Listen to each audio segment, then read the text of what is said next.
Hey everyone, Mrhappy here, and welcome to Mondays with Mrhappy, aka Mrhappy Mondays, a weekly Q&A show where you ask me a question, I answer them. I just wanted to see how fast I could do it. Sorry for the lack of videos this last week. I've been spending a lot of time in MapleStory 2 this week, and some people have asked me if I'm going to do a thoughts video on it. I will. I want to make sure that I guess I have a little bit more information than I otherwise have at the current moment, because there's a bunch of systems in that game I haven't even dabbled with yet, like assistance in the housing and some of the later crafting stuff. But I'll probably release something, just kind of like a basic understanding or basic thoughts on it, because I have been enjoying it over the past week, and I will be playing it for its official launch this Wednesday, October 10th. So if you've been waiting for the free-to-play launch, it'll be this Wednesday, and you'll be good to go. But that's why there's been not many videos this week. I know with the 14 and 11 Let's Plays, I actually have the 14 ones recorded. The 11 ones I don't have recorded. I just need to get them rendered and posted and consistent again, because I'm not giving up on those series again. I need to have the time to do them, and I haven't been spending the time. It's like when Octopath came out and they didn't post any videos that weren't Octopath related for a week. It happens whenever, like, a new game I get really excited. It happened with Dragon Quest just a few weeks ago, too. So it's just because I want to play them non-stop, and I can't. I just spend all my time playing them. So I'm sorry. I'm sorry. But anyway, we got questions to answer for the weekly Q&A. We have to thank our Patreon sponsors first. So over on Le Patreon, they've been combating hashtag demonetized for some time. I do have one shout out that I want to do. This person is no longer a supporter, but I never saw that I got a message from them when they did support me, giving me the name to shout out. So I'm just going to say the name the one time so that they know that I have seen it at this point while I was cleaning up the list. That's Cassandra Hoshi of Leviathan. They were a premium sponsor that I just never saw the message for. But when I was excuse me, I like swallowed air. As I was going through the messages, I saw that and I was like, how did I never get this? Checked my emails, never got an email for the message. That's usually where I check. So that's an apology to that person. They get that shout out. They're not on the support list anymore, but reasonably so, considering they were supposed to get shouted out for weeks and, well, didn't. So I wanted to do a quick apology for them. With that, we can now get to the rest of the list, which should be trimmed properly based on what I saw. If it's not, then I'm sure someone will let me know. We, of course, have our Patron of Light to start, Khuja Cross on the Jenova server. If you're watching this on YouTube, you'll see an image over the screen right now of a screenshot they've provided. They always provide the good screenshots that I can never take. So thank you, Khuja Cross, for being the Patron of Light and supporting all of these various weeks, months. I don't even know. It could have been, it's almost a year now, I think. I think it's getting there. It'll be soon. But thank you all the same, Khuja. We, of course, have our long list of sponsors, our standard, elite, and premium sponsors. Let's start with the standard ones. We have Nye-rick and Kaiya Amatsuki of Midgardsormr, Remil Gaming, Sabo Empire, Mizra, Red Wings of the Baron FC from Zalera, Fray Blackheart, Cidus Oreo on Shiva, Syd Hellwind of Gilgamesh, Afro Ninja from Malboro, Cheesecake from Leviathan, That Lame Weeb, Ashen Emiya of Cerberus, Fafarian, Rendil, Giraffeswillrule, Stevie-Rex, and Neon. We have our elite sponsors. I had some more elite sponsors come in this week. They have not provided me with any names to call them by, so I'm just going to give you a basic shout out just to make sure it's on the list. Carol, Ray, Senchi, Shadowlink on the Tonberry server, Dom, Asuka Wake from Jenova, Lamillionella of Midgardsormr, Sarah and the Fennel family. I'm used to saying something else for Sarah, so it was like in my head, even though it was written differently. Janhyua Yotsuyu, Kifkin the Grey Eagles on Exodus, Darkgraver, Kadayoshi from Khuja, Skia Symphonia from Ragnarok, Rah Xephon from Exodus, Rynoet Westhouse the Purple Warrior, Janhyua Red Steel on Exodus, Lexxie Valentine, Mantaru the Rivivus FC from Zodiac, Sour Cream and Chives from Jenova, Rynoet Chikara, Goisha Valfer of Siren, Hirschfirsch of Fairy, Phoenix Down FC on Goblin, and Saren from Zodiac. Then we have our premium sponsors. Already made sure to shout out Cassandra Hoshi of Leviathan as the apology shout out that I missed it for all that time. Then we have Jonathan Shinka, Casual Heroes FC on Midgardsormr, Tatachi Taka on Hyperion, Kana Izuki from Jenova, Starla on Coworl, Sathal, Sarah Frost from Behemoth, Diablo, Holy Tabasco, Red Thorn Sir, Kernai Oni, Asken Hawk from Shiva, Crass 015, Mustang, Serenity FC on Ultras, Kat Kazuma, Cyril Kira on Cactar, Ignis Peregrine from Excalibur, Valestra of Fanfurt, Not Cordis from Excalibur, Krobos Moonscar, Private Mikey Spike, Nadia Kirasami, Rudy Rudiger, Tin Colossus, Killer Hackman, Rawl Jr., and Kiltastic Jones. So thank you to everyone for supporting over on the Patreon. And with that, let's see what questions people asked with all of your support. Let's get started. All right, question number 1. Hey, Haps. Hi. I played Warrior, and I'm not here to rant about Warriors. Okay. It's a weird way to start, but I'll continue. But to speak about a concern I'm seeing with my raid group. My raid group has dismissed 2 healers for trying out for our raid group, not based on their skill level to heal or do mechanics, but simply based on the fact they don't have a microphone. Do you really need a good mic to be considered a good player? Our group is having a hard time recruiting replacement healer and other jobs. Should I leave them if They continue to demand all players to join required a mic. And how do I convince them the mic is not required? So a mic's definitely not required. I'd say being able to hear the audio should at least be required if you're using voice comms in the first place. But not everybody necessarily needs to communicate. I know that on any given clear, healers in particular are kind of one of the more important roles to have it. DPS barely need to communicate anything at all. Tanks, most of the stuff becomes second nature. And healers, really the only communication I get out of our healers is mana shift, please. when is mana? That's the only communication I'm used to really hearing out of our healers. But all the mechanics and everything else, like everything falls into a very set pattern. And this is why, like in Japanese Duty Finder, you know, they just post a few text macros and that's it. Then everyone knows what they're supposed to do if something happens and they win. But our culture demands voice communication a lot more. It's a very, very distinct cultural difference. Not that the other cultures don't use voice communications, but for us, people consider it way more mandatory. I'd say as long as a healer's able to listen and perform their role, that's fine. They should be qualified to raid at that point. A lot of people aren't comfortable talking on the microphone, whether they're self-conscious about their voice or they get nervous when they talk to people they don't really know or whatever it is, but they could still be fine raiders at that.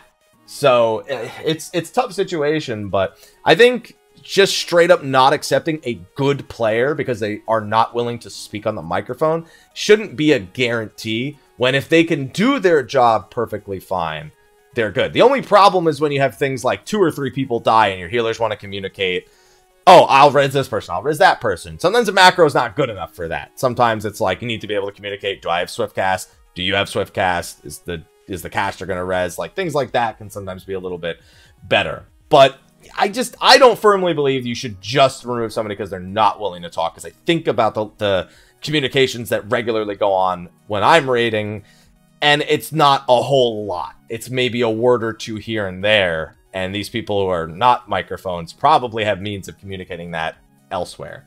So I don't know. When I all I do is I look at the Japanese Duty Finder and say, they don't say shit and they do just fine. We can do fine without it too. People just are, you know, that's just our culture is different than that. So no, I don't think you should full not accept someone because they don't want to speak on a microphone.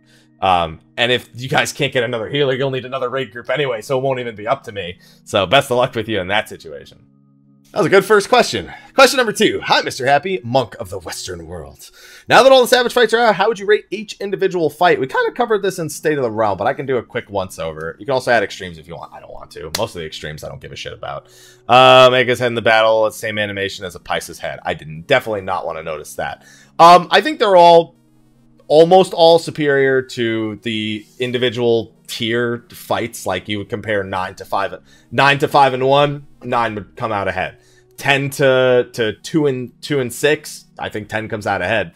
11, I think 11 comes out ahead against every other fight across all of Omega, Deltascape, Alphascape, Sigmascape. And then 012 is like, I'd say it's about equal to 04 and 08. I'd say 08's probably at the bottom of the list, and 04 and 012 kind of jockey for better encounter, better aesthetic. But I just prefer this raid tier pretty much across the board against the other raid tiers, personally. I don't know if I'd call that bias necessarily, but I definitely was having experienced the progression for this one and getting to see the fights like as they were before we learned them. I guess I kind of have a slightly different perspective compared to how they are to execute once you already know everything. So maybe that influences my decision, but I definitely just kind of across the board take Alphascape over the rest of the fights. Alright, question number 3. Bonjour, Monsieur Happy. How's life been treating you this past week? It's been a good week with a lot of maple storying. A lot of mapling. We'll call it mapling. I think mapling is a real thing here. My question is about the new Alphascape. In 4.3, I geared my character to 370 minus the second ring, and the first thing I thought about in 4.4 was getting the 390 ring. I was pumped to start Alpha Savage and a Puck. I got to sneeze in the middle of this question, I have a feeling. I think I just fought the sneeze back by doing this, like grabbing my nose. But we'll see. I'm pumped to start Alpha Savage as a Pug. I have no set static or plans to be in one. I never had any expectation to clear 012, but I expected the backlash. But I never expected the backlash I received when most people in the Party Finder or for the early prog group said voice chat was Mandatory. Wow, we had 2 voice chat questions. Really self-conscious about Discord. Wow, okay, this kind of just backs up my previous question. I was really disappointed as I've been kicked out of several groups when I said I can't go on voice. My question to you is, do you think voice... Okay, it's the same technical question, but from a different perspective. First of all, I guess the answer is just outright the same from the first one. Again, I feel like listening on voice comms, if voice comms are part of the team's, you know, strategy, that should be mandatory. At least listening to the other people should be, if that's the main form of communication. Actually using the comms, as long as you're a qualified enough player, you can pick up the mechanics, you can perform your set role, it shouldn't matter. But again, it's just a cultural thing. It's the same exact answer. Like, I literally could have just not answered this and I would have answered 2 questions. But, yeah, I don't know. I don't think it necessarily needs to be that way. It shouldn't be. It just is for some people. And it's their parties. So, I mean, they technically call the shots there. It's just, hi, motorcycle.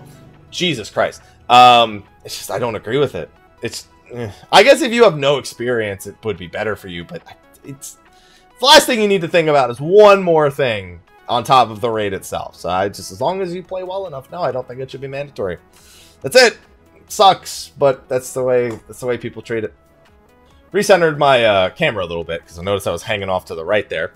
Question number 4. Howdy. Hello. Thanks for answering my question last week about job, class, option, such. I thought you might skip it, but very cool that you took the time. This gave me the courage to ask my odd question chain. Oh boy, you got a lot of text under this. It's going to be interesting. Different topic based off the Last Day of the Realm podcast. For the sake of clarity, let's be clear, this is a generic MMO question and not specific to any particular game. The questions are meant from an ethical sportsmanship standpoint, not concerning terms of service violations or bans for games that do not permit it. I noticed you gave Sly a good ribbing for using triggers in one of the new bits of content. Listen, it was Suzaku, so he could know whether he was getting knocked back or pulled in. That's too much. I stand by that. However, I remember being a part of raiding community in Rift, and the add-on raid tools, especially Karul Alert and King Boss mods, were ones that were mandatory in raiding. Mind you, add-ons in Rift were supported and encouraged similar to WoW. Question 1, do you feel that raiding with extra tools, DPS meters aside, that do not alter game data are cheating? Do you feel like clears done with the assistance of those type of tools take away from achievements to those teams who do not use them? I don't think they're cheating. I just think it's sad how integrated they are for people, that people don't have the attention span to do certain things. Now, let's be clear about something else. If you're someone with any sort of handicap that requires additional assistance in order to be comfortable, absolutely use anything to your advantage, 100%, because you deserve to be treated like every other player who plays the game. And if this makes you feel normal, and this makes you, normal's not the right word, unfortunately, makes you feel like you won't be judged by other people, great. Use anything that supports you. But if you've got everything working fine and you just need to know whether they're going to get pushed back or pulled in, you don't need triggers for that. That's why I gave Sly such a ribbing for it, because you don't need triggers for that. Like, it just, people get so fucking, like, just look at the screen. That's all I'm saying. Just look at the screen. That's all I need from you, please. It gets on my nerves when it's for simple things like that. It's like, you can't, I don't know. I don't know. For me, I don't know. I don't know. That's all it is for me. I don't know. That's the second question. I want to apologize for the normal thing, too. I just couldn't think of a word, and that was the first word that came to mind. Question number 2. Do you feel cosmetic quality of life external tools that do not directly give any gameplay advantages, such as a tool that overlays YouTube videos or an MP3 player in a small window, or actually adds useful visual audio alerts, or adds in a system clock encounter, or harmless enhancement? That's a lot of words. Overlays a YouTube video or MP3? What, just for fun? No, I don't give a shit about that. It'd be funny if you overlaid, like, oh, you know, it'd be insane. Here's what you do. You kill a fight, right? Or you take someone else's kill and you overlay it as a YouTube video. And as soon as you're pulling, you press the play button and you just copy exactly what that person did. Like, you watch it and do it at the same time. That'd be some next level fucking guide using right there. Holy shit. As for actual useful visual audio alerts, I feel, well, again, disabled or colorblind, you should use whatever helps. Like, I'm colorblind, and I've had to come up with alternate ways within the game's system itself to actually see certain mechanics. They've gotten better over the years, but again, if you have any sort of disability or handicap, you should be using anything that helps you play comfortably. That's a firm belief that I had. But it's just, it's if you don't need to know certain things don't need triggers. That's it. Done. That's all I really have to say about the topic. Even in WoW, when everyone said DBM's mandatory, I didn't use DBM, and it was like, this shit's easy. What's wrong with you? What's wrong with all of you? And they're just like, no, everyone needs DBM. And then they came out with an add-on that would check to see if everyone had DBM installed. And then there was an add-on to fake having DBM, so the other add-on couldn't find it.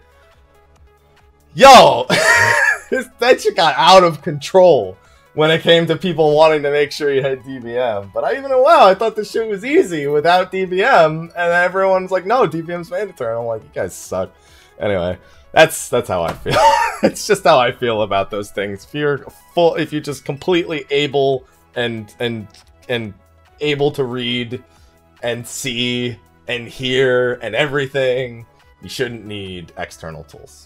Alright, I'm not gonna lie, for those of you in the YouTube video, I just took another 10 minutes to just unwind after that last question. Just talking about it on the Twitch stream. It's a pretty fun one. Anyway, next question. Hello, Mr. Happy. I hope you're having a great day. I'm smiling a lot now after that last one, so thank you. I hope you're having a good day as well. My question is, will you ever tried getting that Omega... Oh, I mean, this is an easy question. I clear O12 Savage every week. In 8 weeks, we'll all have it. So, I'll be done. And that's the answer to the question, I guess. Question number 6. Ayo, Mr. Happy. Hello. I don't know why I do that. I'm going to be a first-time player for 14. Looks like you got, excuse me, quite a few questions as a first-time player, because I see 5 questions right here. Basically, I am a normie. So you're boring? Nah, it's okay. We're about to fix that right now. Who has never played an MMO? I know you ever Let's Play to give advice to newcomers, but with how much new stuff's been added, I do have a few questions. One, I was going to start as a paladin. Are they good for raids? It's still requested, or should I go a different route? Also, I don't get the whole disciple stuff. Is there a good or bad choice? The disciple stuff is basically just it's just a category, I guess an arcing category for multiple things. A disciple of war is any physical-based damage dealer or tank. And disciples of magic are magic users. The physical, yeah, I said physical DPS tank. Yeah, that includes bard machines. I was just making sure that I didn't give the wrong description. Don't worry about all that stuff. And then land is just for gathering, and hand is for crafting. Don't worry about those. Just worry about the individual classes. Paladin's great.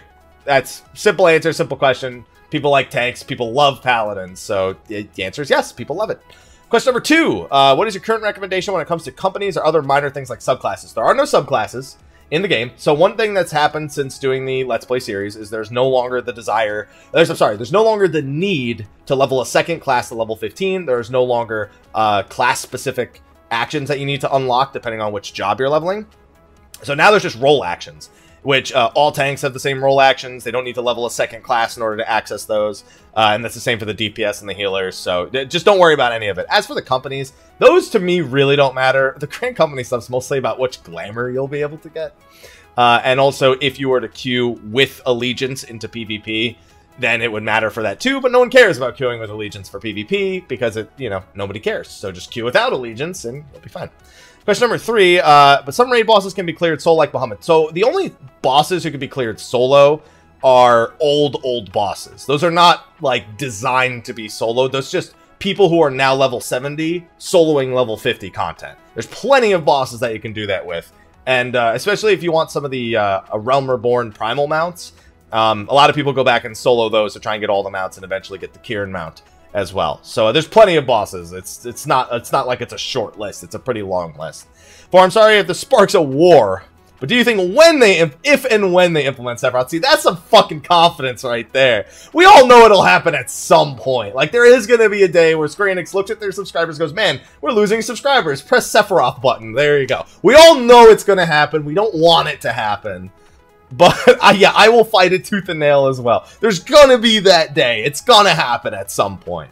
Listen, if they're going to do Sephiroth, I would want them to do it like Cloud of Darkness, where it's done properly. But to be fair, we already had Sephiroth in Final Fantasy XIV. It was Nail Van Darnus. If you haven't seen the scenes from back in 1.0, Nail Van Darnus, literally his whole mission was to call down Meteor. He even has the scene where he walks through the fire, just like Sephiroth. Like, he is our Sephiroth, technically.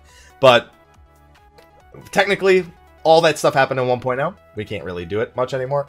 I think I swallowed something. while I was getting super amped about all that. But I hope if they ever do use him, like actual him, that they do it correctly.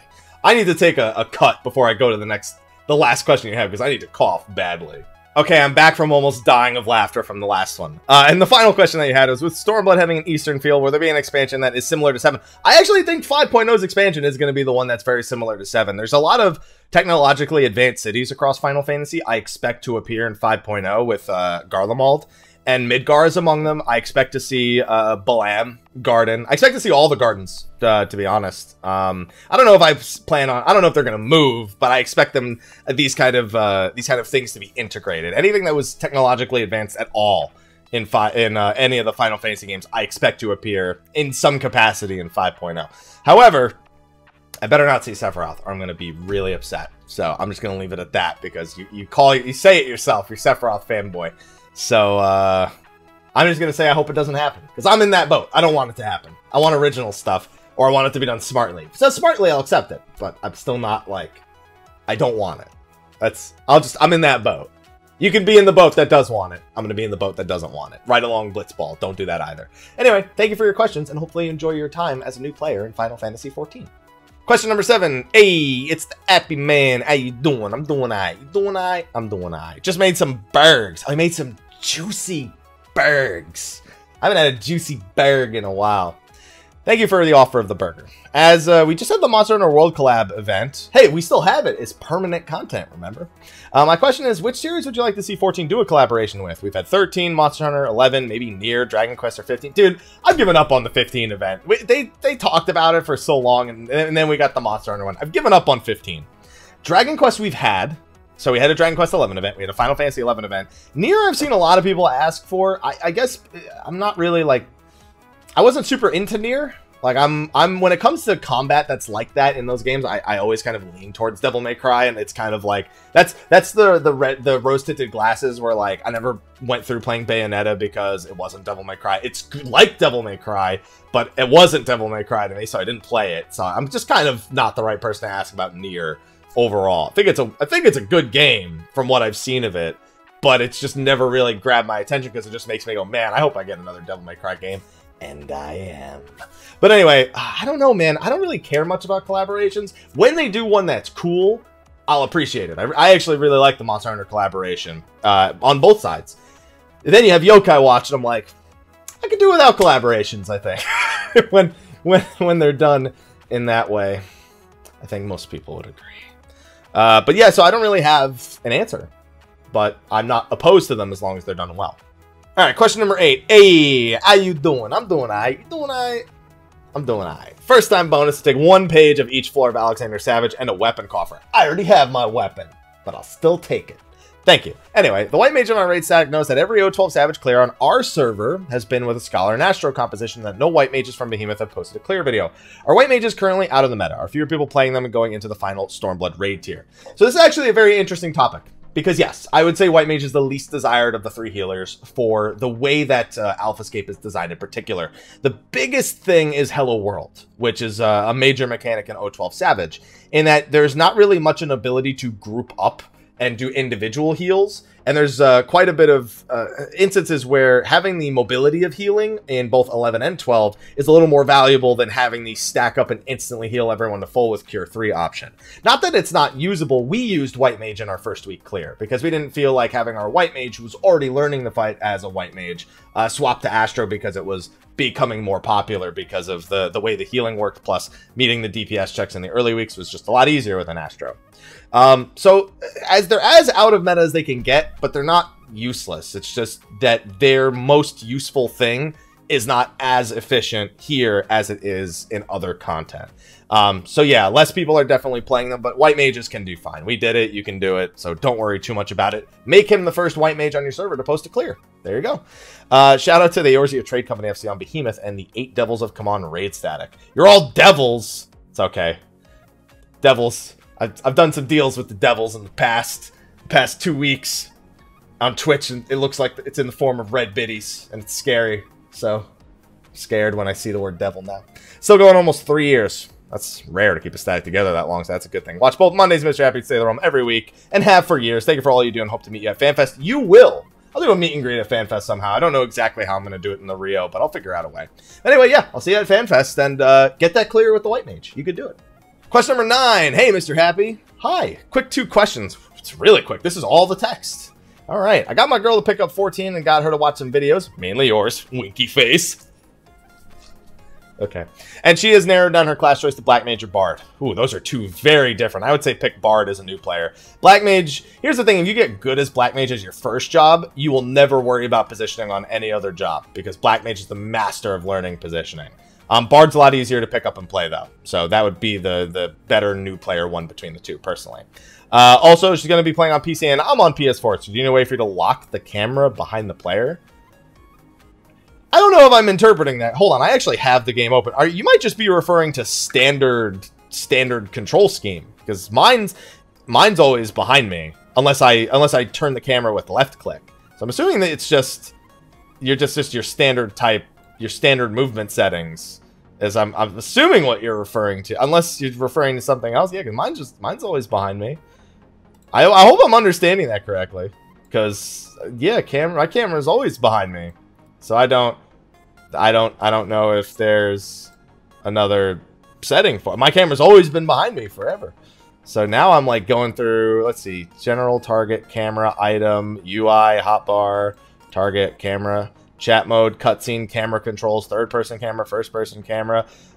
Standard type camera auto adjustment, only when moving, always. Oh, so yeah, set it to always. Standard type camera auto adjustment, always, I think is the thing you're actually looking for. If you want it to literally be behind... No, because when you do set it to always... No, well, actually, hold on. No. I think that's just the adjustment. That's just so it'll move when you start, or it'll adjust when you start moving. Because I have that set to only when moving, and then if I move when the camera's not behind me, it goes behind me, unless I like hold left click and right click at the same time. So I'm gonna assume that's what you mean by it.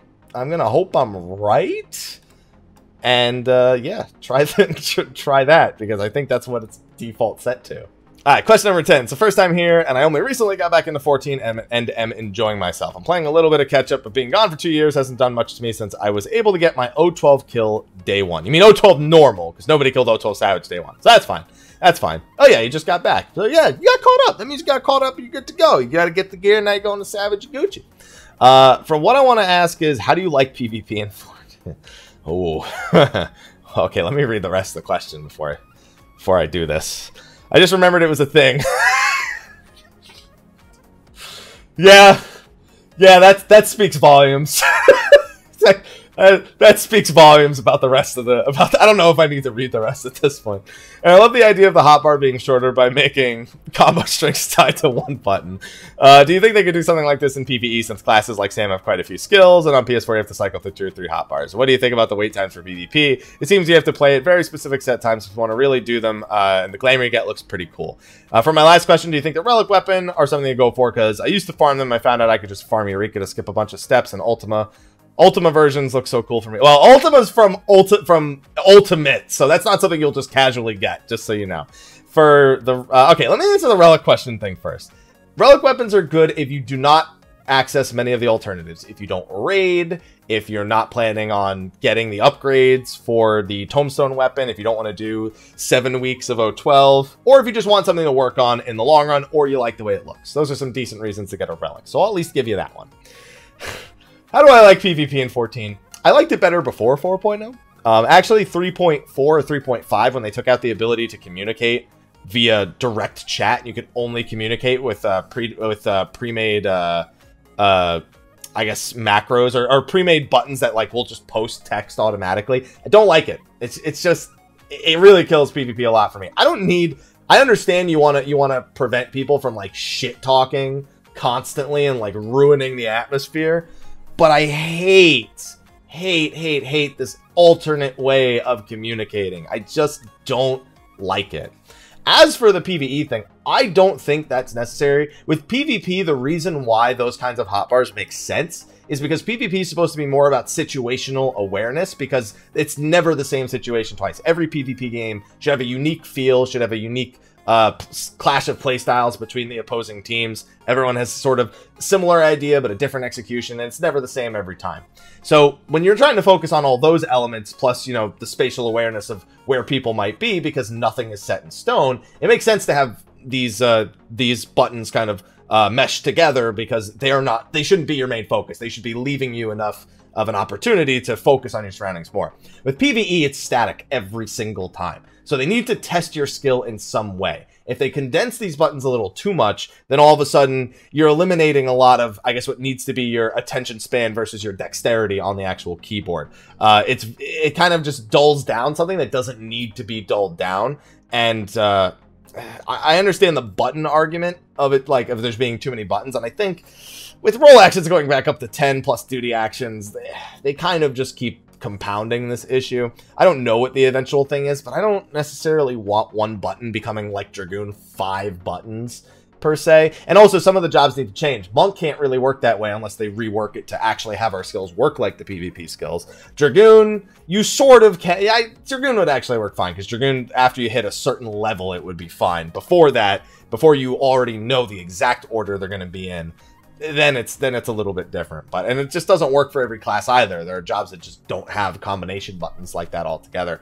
So it's just, it's for me, it's too much. I think it's too much to narrow down PvE like that. But I do think that with 5.0, as afraid as I am of the skill adjustments they're going to be making, they really do need to kind of pack it in again, I guess, a little bit like we had it kind of at the beginning of Stormblood. Alright, question number 11. Hey, Haps, I checked out Pagos, and it sucks snowballs. This has been a funny episode of Mondays with Mr. Happy. It sucks snowballs. Alright, great way to start. Alright, so you got a few different ones here. An idea. Okay, I don't do idea. Okay, I'm not going to do an idea question. My take on fractions, or factions. You didn't mean to type fractions. Factions in the Futures of Heidelin. What do you think of this? Nah, not a fan of it. Factions aren't going to work. Factions, actually, I answered that question last week. I answered a faction question last week. I don't believe in factions being a thing.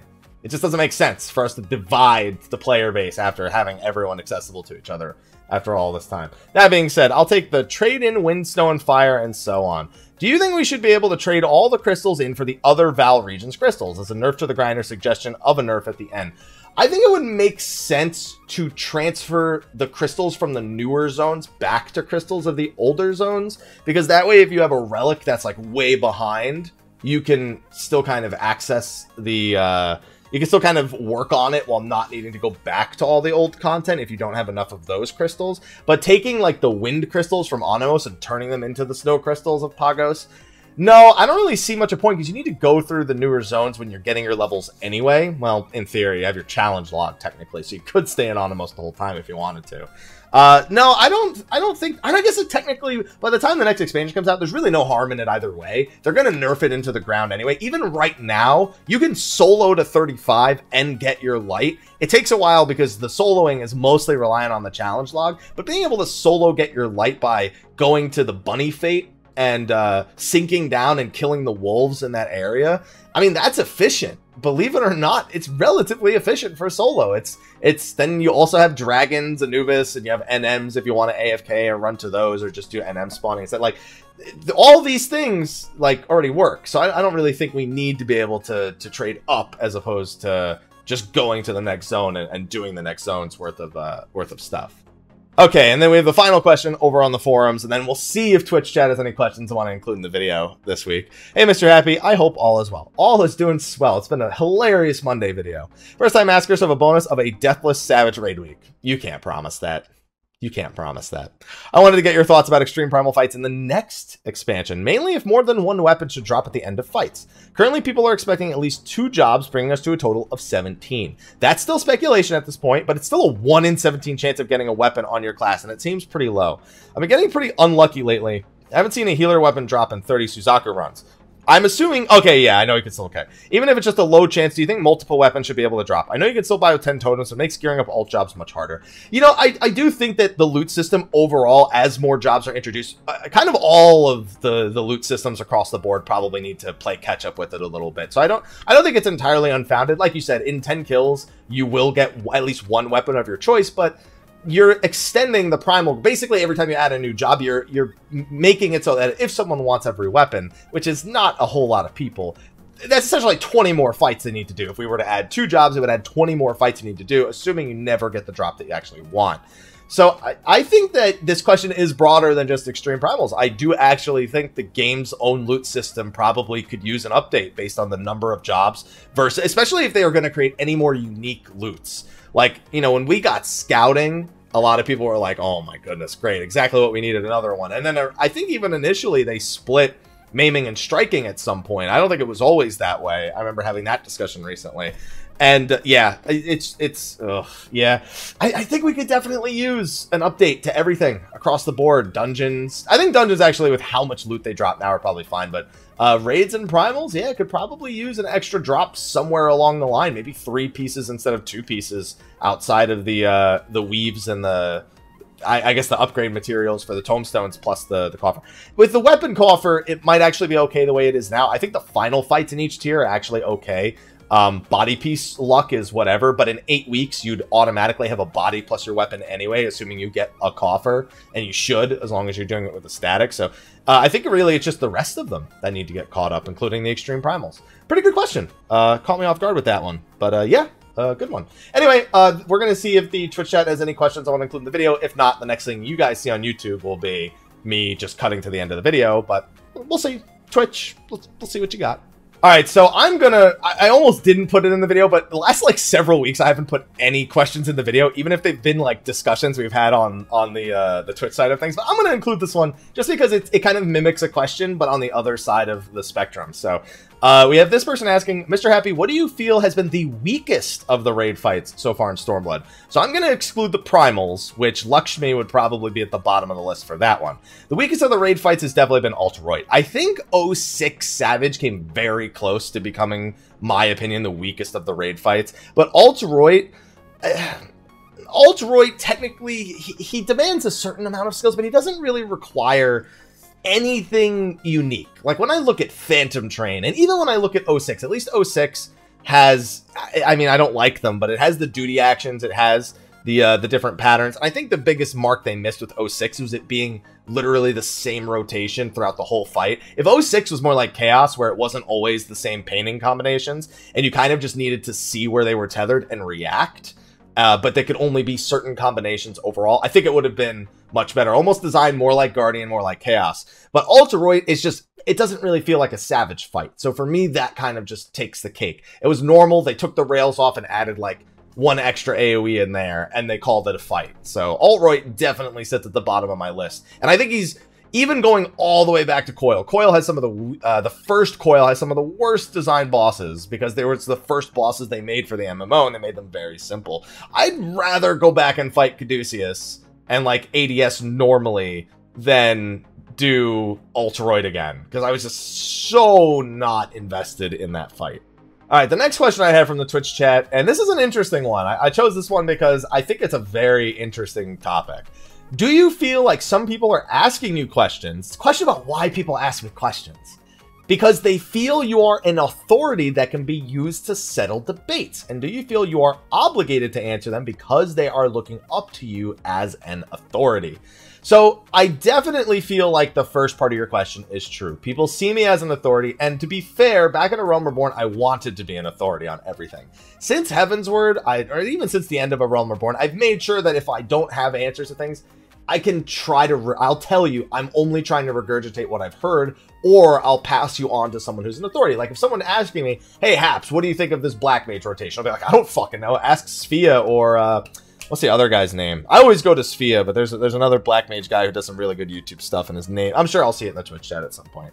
But like, I'll do a better job of delegating that nowadays. Do you feel you're obligated to answer them? Because I feel like I'm obligated to answer because they're spending their time to ask the question. I should spend my time to answer the question. Even if I don't have a real answer and I'm just going to tell you, go ask that person instead. They've already taken the time out of their day to ask me the question. So I should at least do them the courtesy of pointing them in the right direction, because I've been doing this for years now, and it's the least I can do to say thank you, or to say thank you for spending your time just asking me a question because you wanted to ask me a question kind of thing. So no, I don't think I should be seen as an authority on everything. I think that at the very least, I can know things and point you in the direction of the things I don't know. And that's fine, because not everyone knows where to look. half the people who play this game don't even use the lodestone. So whenever I make like patch note videos, it's like, oh shit, good, that's here. I didn't know that. And it's like, well, I knew, so here, I'll help you. I'll show you what's in there, and I'll talk about it a little bit. So yeah, that's my answer. Okay, here's one that's more for the hobbyist than me. Mr. Happy, how are you feeling about the current League of Legends Worlds matches? Man, play-ins were so, like, it was interesting, but not for the right reasons. There's so much spaghetti in those play-in stages. I had a hard time watching some of those games. And now I get to watch all the Western teams get annihilated in the group stage. It's going to be interesting when it comes to that. I don't know, man. Some teams would have to massively underperform or massively overperform for the group stages to not go as I think most people are predicting them, with probably only Fnatic making it out from a Western team. As long as there's some good games along the way, that's all I care about. I kind of just watch my local regions so I can enjoy those teams, and then when Worlds happens, I give all that up because I have no hope whatsoever. So fingers crossed that goes, that they're at least entertaining, and that we get maybe the repeat Samsung victory with Gen G this year. I mean, they're the ones I'm gonna put my money on. Although RNG looking pretty good. I'm hoping it works out that that ends up being the final. I don't remember how the brackets work exactly, but I'm hoping it ends up like that. Okay, next question from the Twitch chat. This is a MapleStory one. Makes sense. I didn't have any MapleStory questions this whole time, and I've been playing it all week.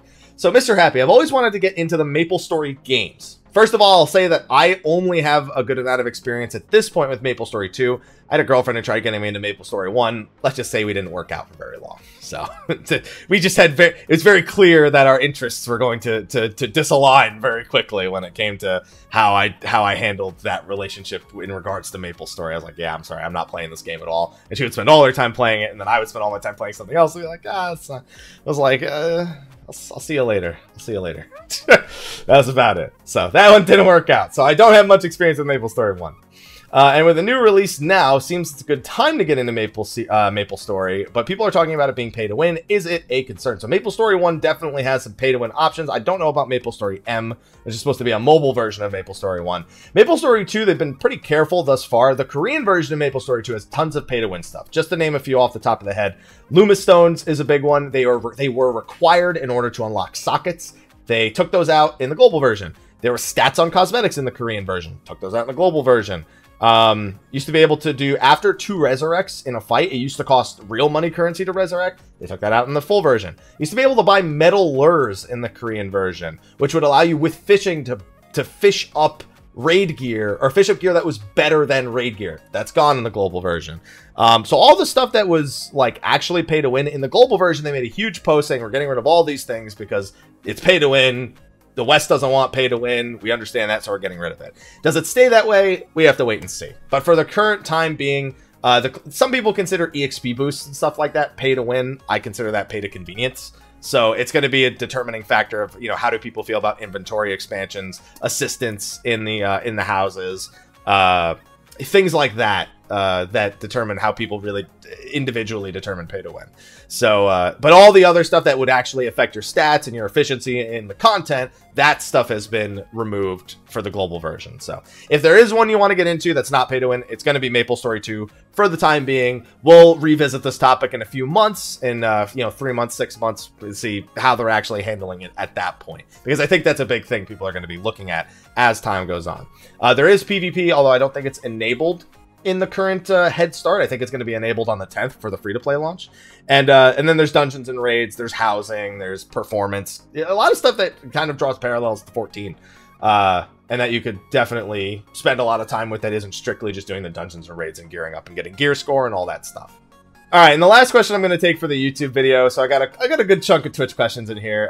We have Mr. Happy. Do you think 14 needs to change up their endgame formula? Minus adding ultimates, it's always been raids even, 24-man odds, getting trials, etc. Should they find a way to change this where it might not seem stale and the same? So I'm a firm believer that those things should always be there and in the ways that they are currently implemented. There should always be, you should be able to look at a patch and get an idea of what it is you're subscribing for every single time, as opposed to wondering every single patch, well, shit, is this going to be good? Is this going to be bad? I don't know. You know, I'm not familiar with it. I don't have anything to base it off of. I'd prefer to have the consistency of those things that they've proven they can do and do well all the way through the expansion. But adding new elements to it are things that I'd like to see. There's plenty of room for them to get more creative if stats become more creative.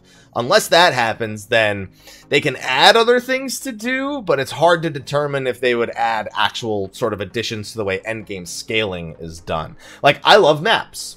I love maps. I love treasure hunting. It's one of the features they've added. That's been in the game since 2.1 treasure maps. And then since 3.3 for the treasure dungeons. I love stuff like that. Heaven on High and Palace of the Dead, I love stuff like that. Do I do it in the long run, though? No. And that's a fair thing. And I think Heaven on High didn't take enough risks, didn't do enough to change the formula that they had established with the previous one, considering it's supposed to be one of those off pieces of content that doesn't really match everything else that's in the game. And I'd like to see them make more additions to it. I guess support the feature a little bit more in the next expansion. I've spoken about that before. But as for overall rewriting the way they do everything, I don't see a real need to, outside of people saying it's the same. But if you enjoyed it before, the only reason you're not enjoying it now is because it's the same, but you're still objectively saying it's good. Like, for the raids, you know, it would be enough of a change for me having another boss or two. Instead of 4 bosses every single time, maybe one has 5 bosses, maybe one has 7 bosses, maybe one has 6 bosses. And I know that is asking for a lot. That is not a small ask. But I'm saying that even for me, that is enough of a change over instead rewriting the way that everything works overall. It's being able to say, hey, there's 4 bosses. Here's the first, second, third, fourth, and then the 4th one transforms now. Okay, whoop-de-do, right? Like, that's it. It just don't see much merit. Like, I think of content in other games, and I think of all the drawbacks to those and how much of a pain in the ass some of the non-standard things can be, especially if they don't implement them correctly, Eureka. There's a lot to go into with this, and I could be here for a very, very, very long time if we were to try and talk about all that stuff. So no, I think they should stick to the formula and then add things on top of it and then improve those things over time, which is what they've been doing so far, but I think they could have been a little bit more thorough with it with some of the revisits that we've had, like Heaven on High, in this expansion. But anyway, that's going to be the last question I get over from the Twitch chat. So we did have quite the number of questions this week, and if you have questions, you have 2 options. You can ask them in the comment section, not in the comment section, in the description of the YouTube video. There will be a link to a Dream Network forum. You go there, you ask the question there, and then I will see it the following week. You can also show up to Twitch chat on Sundays. I've been doing them a little bit earlier on Sundays. Like, I did this one like between 10 and 10:30 a.m. Pacific Standard Time. So if you're just here on Sundays, anytime between 10 a.m. and 1 p.m. I may start, and then you'll be here for the live questions that I do from the Twitch chat. Even if I don't put them in the video, I still answer questions. But anyway, that's going to be a wrap for this video. Thank you again to our Patreon supporters, and thank you again to those of you who asked questions. I will see you all for next episode of Mondays with Mr. Happy, where hopefully we have some more awesome questions like we had this week. Twitch chat, I'll hang out with you for a few more minutes, but on YouTube, I will see you guys next time, and until then, take care.